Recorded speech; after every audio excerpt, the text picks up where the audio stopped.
Hey, this is Troy Van Horn. Welcome to Intrepid Arpeggios #1. The point of this series of lessons is to open up your brain, your ears, your fingers to some arpeggio forms with which you might not be familiar.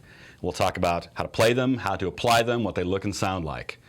A lot of the shapes we're going to be dealing with are actually might be considered derived from patterns you do know. Case in point will be this suspended second arpeggio today. It's a variation on a couple of other forms that we'll talk about here shortly. This arpeggio is one that you can plug in a variety of settings, and we'll get to what that sounds like in a little bit. The first form I want to show you is just a typical major arpeggio. So this will be figure 1.1, major sweep arpeggio.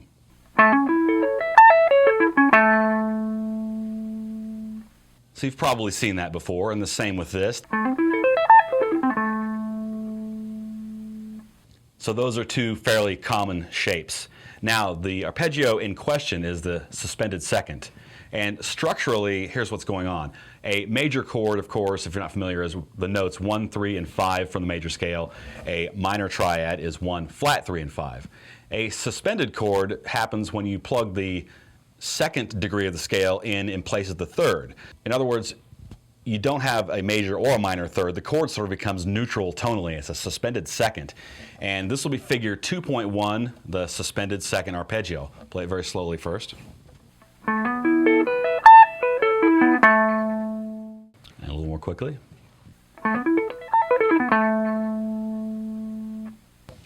There's another way we can play this too. As I mentioned, we're replacing the third out of the chord, which in A major is C sharp, A minor, C. We're now putting B in, which is the second. So the way we've been playing this, we've been topping out on the note A. But hey, here's another B right here. So we can do figure 2.2, which is another variation on the suspended second, with the second itself all the way on top.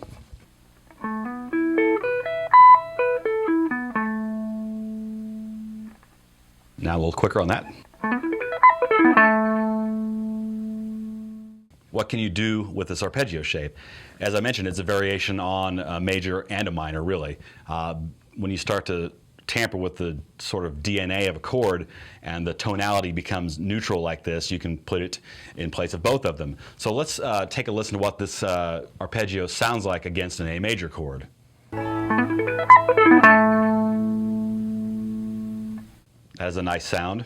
And here it will be against A minor. Again, that's the same exact pattern played over the minor chord, and with the sort of neutral tonality of the suspended second chord, it works just fine against that also. Another interesting thing about a suspended second chord when you start to apply it to different harmonic climates is because it's so vague, it also becomes vague in other keys.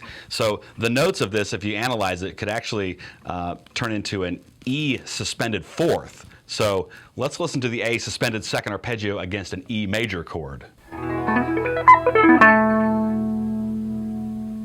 And again, because you're not violating the third of the chord, you can play this also against E minor.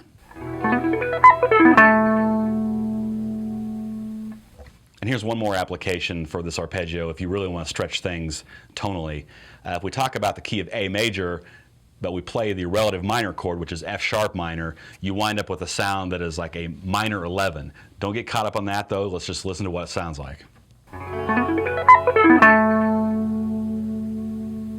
couple of notes on technique. When trying to play the suspended second arpeggio, or any of these forms really, anything that requires you to make a sort of large lateral stretch like this, make sure your wrist is dropped and that your thumb is in the middle of the neck like this. That'll give you the ability to make this stretch.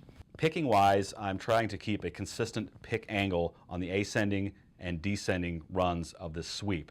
That'll help you in the long run keep a more even tempo, keep your picking more accurate, and keep a consistency of tone. So work on these, get the shapes under your fingers, get the sound of it in your ear, and good luck trying to apply these to your everyday playing.